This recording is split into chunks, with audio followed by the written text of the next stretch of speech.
¿Existe un poder mental? Por Fabio Ramírez para Aunque usted se lo crea.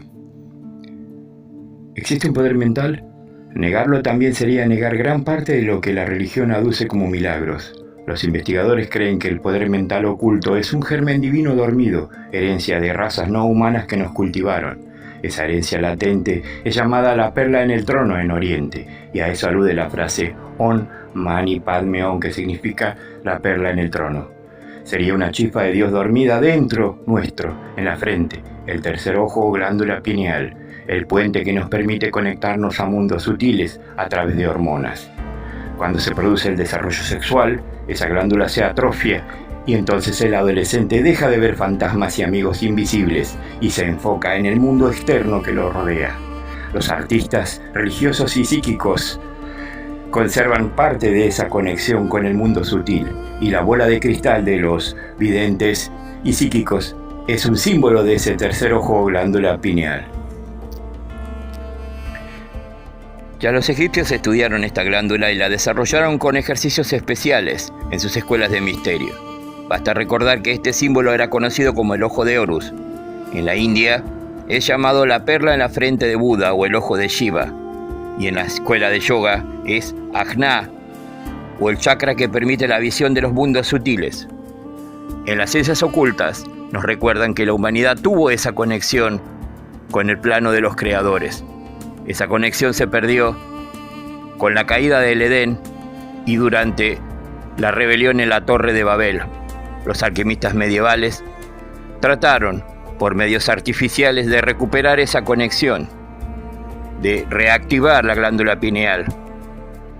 Si nosotros miramos muchos de los dibujos medievales de los alquimistas, vemos que en realidad lo que dibujaban como atanori, retortas y demás símbolos de instrumentos de sus laboratorios eran dibujos del cuerpo humano, y muchos de los procesos que los alquimistas describían en realidad se referían a el trabajo con respiración y con hormonas, lo que hoy describe el yoga como el trabajo con la serpiente Kundalini.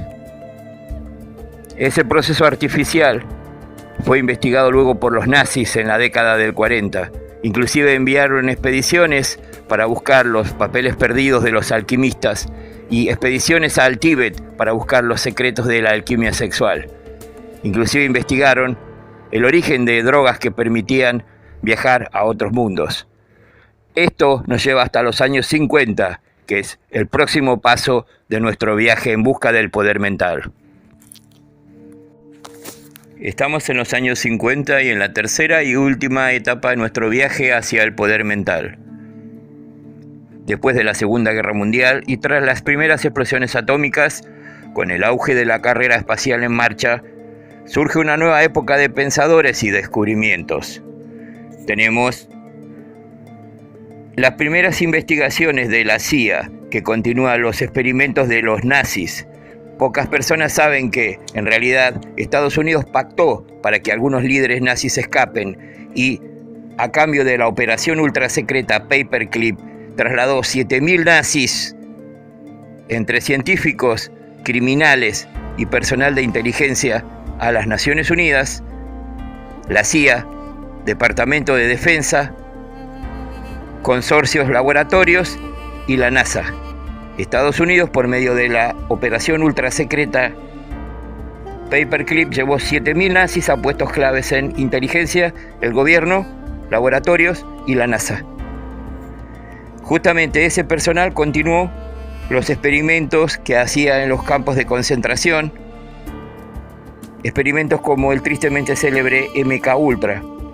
Parte de esos experimentos era experimentar con drogas como el LSD.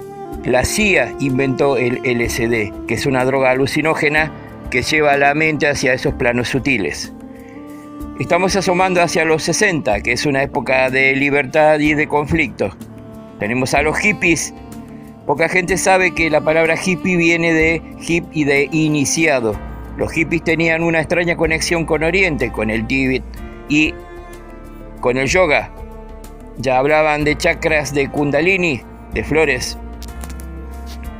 En los años 60 hace erupción la fiebre por la filosofía de la India y surge un actor desconocido, que en realidad era un inglés, Losam Rampa, que a través de una serie de novelas como El Medallón, El Tercer Ojo, La Sabiduría de los Antiguos y demás, trae a Occidente la magia de la sabiduría tibetana.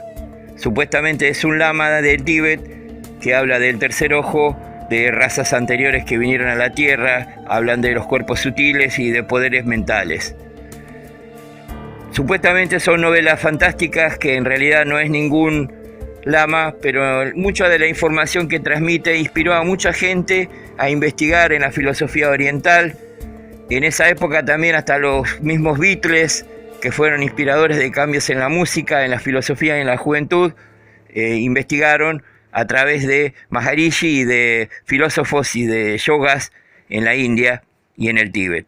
En esta época surge también Castañeda, que es un profesor universitario que investiga a los chamanes que utilizan el peyote.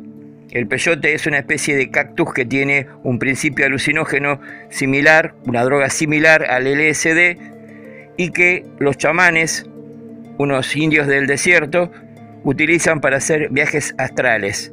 Esas novelas de Don Juan, un indio yaqui del desierto, hacen auge en los 60. Se puede decir que los 60 están dominados por la saga de novelas de Losam Rampa del Tercer Ojo y sus viajes astrales, y por los viajes astrales de Castañeda y los chamanes utilizando el peyote. También tenemos a principios de los 60 libros fascinantes como Las Puertas de la Mente de Huxley y Estados Alterados de un profesor universitario, Timothy Leary, que era un profesor que hacía experimentos con drogas alucinógenas y que mató a uno de sus alumnos. Estas drogas supuestamente eran para inducir estados en la mente de relajación profunda. Esos mismos estados que el yoga produce por medio de meditación. Hay unos estados que hoy identificamos como el estado alfa o beta de la mente, estados que están cerca del subconsciente. Supuestamente son estados de reconexión o de reactivación de la glándula pineal. Estos estados fueron investigados por la CIA, y la CIA durante 35 años estuvo ilegalmente utilizando fondos negros y utilizando pacientes enfermos e indigentes que raptaba o utilizaba de la calle y de hospitales públicos. Famosos psicólogos ilegalmente utilizaban estos pacientes y hacían experimentos en el proyecto famoso de MKUltra, que fue expuesto en el Congreso de los Estados Unidos y que continúa aún hasta hoy en experimentos como visión remota, y que fueron expuestos con bastante renombre en la prensa. Pero ¿hasta dónde llegaron las investigaciones? ¿Se realizaron investigaciones serias científicamente? ¿Se usó la tecnología de punta para esto? ¿Hay investigaciones secretas respecto al poder mental? Ya a partir de 1800, sociedades científicas como la Escuela Invisible y la Sociedad Inglesa de Investigación, la Sociedad Psíquica o la SPR en Inglaterra, con sede en Londres, con destacados científicos, obtuvo evidencia de fenómenos como la telepatía, sugestión, inclusive formación de ectoplasma. En Estados Unidos, ya en la década de los 20 y los 30, psicólogos famosos como Richet y Bright habían obtenido resultados significativos. Durante la Segunda Guerra Mundial, Estados Unidos e Inglaterra estuvieron usando la magia y la telepatía como armas de guerra. Durante la Guerra Fría, a partir de los 60 y hasta por lo menos el año 2000, Rusia y Estados Unidos estuvieron reclutando militares para utilizar como arma psicológica la telepatía, la telequinesis y como arma de espionaje, la visión remota. Esto fue denunciado por el investigador español Andreas Kaiser en casos bastante sonados.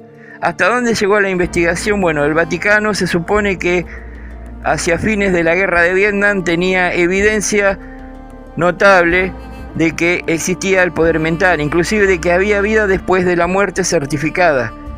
le pidió expresamente al presidente de los Estados Unidos que sea clasificada esta información como top secret mundial. Estados Unidos clasificó el secreto sobre vida extraterrestre y el secreto de si existe vida después de la muerte o no como top secret mundial, por las implicancias que podía tener sobre la religión y sobre la economía de Occidente sobre todo. Las conclusiones sobre esto exceden a este informe, a este video, y haremos informes posteriores.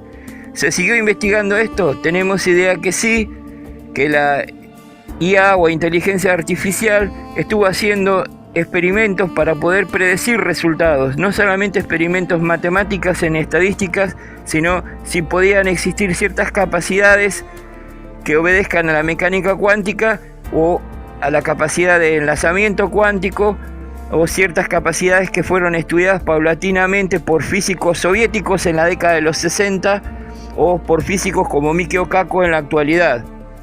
Desconocemos hasta dónde pudieron llegar con los aceleradores psicotrónicos, por ejemplo, que eran máquinas que pretendían lograr que el ser humano pudiera tener más capacidad mental o capacidad de convencer o capacidad de afectar mentalmente a otros.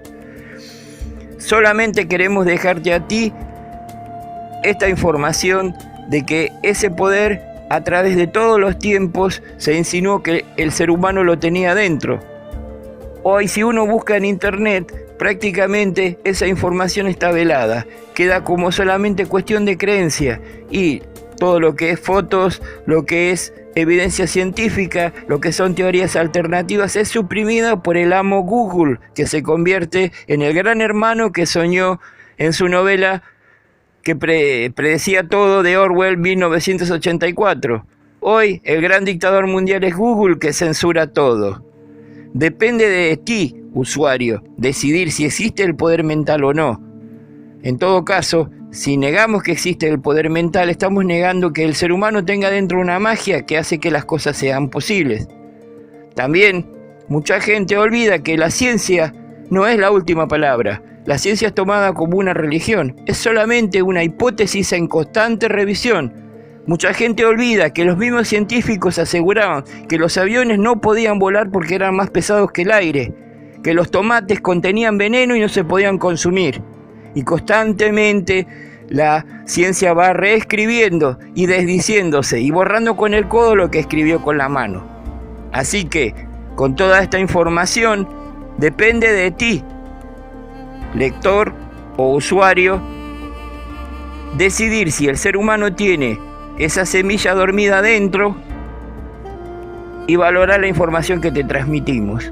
Muchas gracias. Este fue Fabio Ramírez para Aunque Usted Se Lo Crea.